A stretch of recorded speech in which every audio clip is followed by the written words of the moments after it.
toutes, bonsoir à tous. C'est SP Time, l'émission du service des sports du Populaire du Centre, et c'est déjà le deuxième quart-temps avec, pour m'accompagner, notre rédacteur en chef, Pascal Ratillo. Bonsoir Pascal. Et bonsoir à vous. Et le spécialiste basket, l'un des spécialistes basket du Populaire du Centre, Kevin Cao. Salut Kevin. Bonsoir.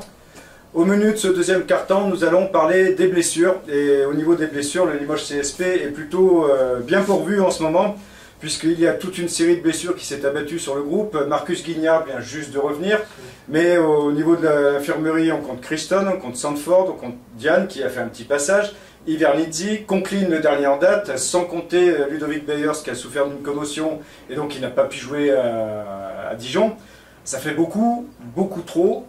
Est-ce que c'est que le hasard, la malchance, ou il y a peut-être autre chose, Pascal? Il y a forcément autre chose.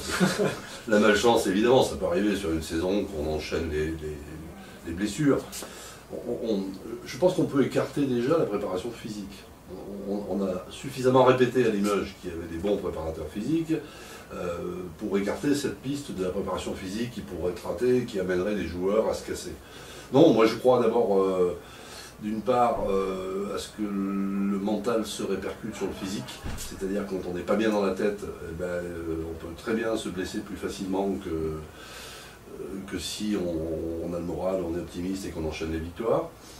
Et puis ensuite, je pense qu'on a tiré beaucoup sur les mêmes, et qu'à force de tirer sur les organismes de joueurs qui, on va pas le répéter, jouent à peu près tous les 3 ou 4 jours, on finit par les péter, quoi. Et on a beaucoup de blessures musculaires en fait, hein. Ouais.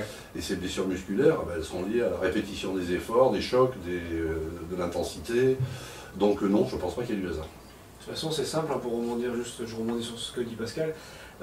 Parmi les deux blessés que tu as cités, il y a Sandford et il y a Christon. Christon, il a joué 35 minutes par match depuis le début de la saison. Et on en revient à ce qu'avait dit Mathieu sur une émission, c'est qu'il n'avait pas de remplaçant, Christon. Donc à un moment donné, il jouait beaucoup, et ce qui devait arriver arriva, il s'est pété. Et, beaucoup trop. Ouais. Alors, quelque part, faire sans lui, malheureusement, alors que c'était le leader de cette équipe et le meilleur joueur de cette équipe. Quelque part, c'est mettre aussi le point sur le doigt sur quelque chose de précis, c'est qu'on a tiré sur ces joueurs parce que l'effectif est trop faible derrière, Bien sûr. mal équilibré, mal construit, et donc quelque oui, part on y allait tout droit. Oui, clairement, c'est une des conséquences évidemment. Varanoskas est parti, donc voilà, si Christon jouait et que Varanoskas est parti, c'est que Varanoskas ne faisait pas l'affaire, c'était pas un joueur pro A, malgré tout son courage, son envie et autres. Mbala a passé plus de temps dans les tribunes ou à cirer le banc. Là, on le voit ressurgir maintenant, mais manifestement, il n'avait absolument pas la confiance de Fred Joubert. Donc ça faisait une rotation en moins aussi.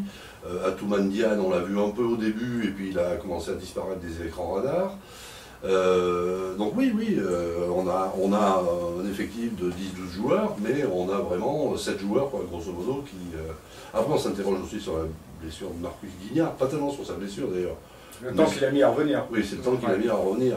Alors le psoas, c'est quelque chose de compliqué, hein, parce que c'est un muscle qui se trouve vers l'aine, enfin c'est un peu compliqué, mais il avait très longtemps quand même. Hein. Donc est-ce qu'il y avait une volonté de ne pas revenir tout de suite dans Surtout qu'il avait bien en canne contre Dijon quand même. Peut-être, comme on a dit avec Boutilé, peut-être que de jouer, il voulait jouer avec un autre coach, peut-être, on ne sait pas. Bon, on va pas parler pour lui, mais il aurait bien fait besoin dans cette période, parce que ça avait été plutôt une bonne surprise du début de saison, Marcus Guignard. Non, on est juste en effectif, ouais. On est juste, Conklin, pourquoi? Conklin, on l'a fait jouer essentiellement au poste 5, il a beaucoup joué. Ivernizzi n'avait pas de remplaçant, alors que peut-être que Mbala aurait pu donner une minute. Voilà. C'est les deux joueurs antérieurs les plus utilisés sous la période du Joubert, et ils sont pétés. Aujourd'hui, on les a plus à disposition. Quelque part dans ce malheur, peut-être bonne nouvelle, c'est que Mbala va enfin jouer. Finalement, il fait un match, bon, on connaît ses limites, mais il fait un match, il fait 12 ou 13 déballes contre... 15 d'évaluation, et il se disputait que son 6e match, et c'est son plus gros temps de jeu en JP League de sa carrière. Voilà, donc ça c'est peut-être la meilleure nouvelle pour le Limoges SP, de se dire, on a un joueur, on va compter dessus quand même. C'est pas un artiste, Mbala, hein. C'est pas un artiste, il n'a pas des mains en or, mais par contre, c'est un battant, un gars de volontaire, et un gars qui va au charbon.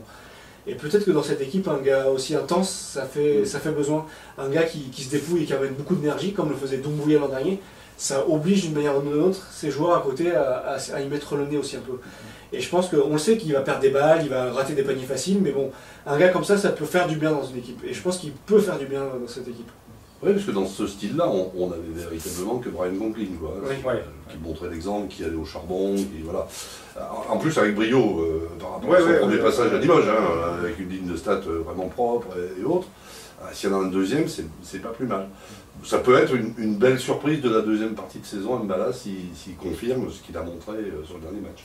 Maintenant, l'embêtant, c'est qu'il faut finir l'année 2019 sans tous ces gars. Oui. À l'exception de Beers qui va revenir, mais voilà, ça fait long quand même. Mais la bonne surprise, si on peut tirer du bien de ces blessés, c'est Anthony Brown. On a beaucoup critiqué Sandford ici. Je trouve que Brown fait beaucoup de bien en Limoges CSP, c'est l'un des garçons les plus utilisés, c'est un des meilleurs scores du Limoges CSP. Et dans cette période de blessure et de marasme, c'est l'un des rares qui est bon et qui apporte quelque chose. Donc ce pigiste médical, on ne l'appelle pas un pigiste médical, mais cette arrivée a fait du bien quand même au CSP. Ouais, c'est plutôt une bonne pioche là, en l'occurrence. Ouais, c'est une bonne pioche. Ouais. Vraiment, vraiment. Et effectivement, comme tu dis, on n'attendait pas forcément à ce niveau-là. Surtout des gens qui arrivent en cours de saison pour des contrats courts. Et je pense aujourd'hui qu'il peut, parce qu'il était venu pour remplacer donc Marcus Guignard, Marcus Guignard est revenu. Je pense qu'il peut y avoir une complémentarité sur les deux. Il y en a un qui peut jouer poste 2, l'autre poste 3. Brown peut glisser sur le poste 2, et c'est pas le même profil.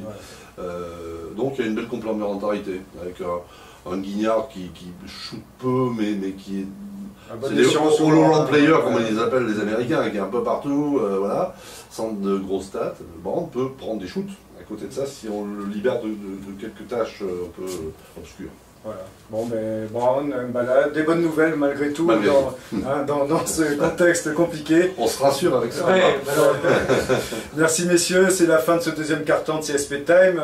Retrouvez-nous sur les réseaux sociaux, sur notre site internet et n'hésitez pas à commenter et partager. Rendez-vous dès demain pour le troisième quart-temps. Salut!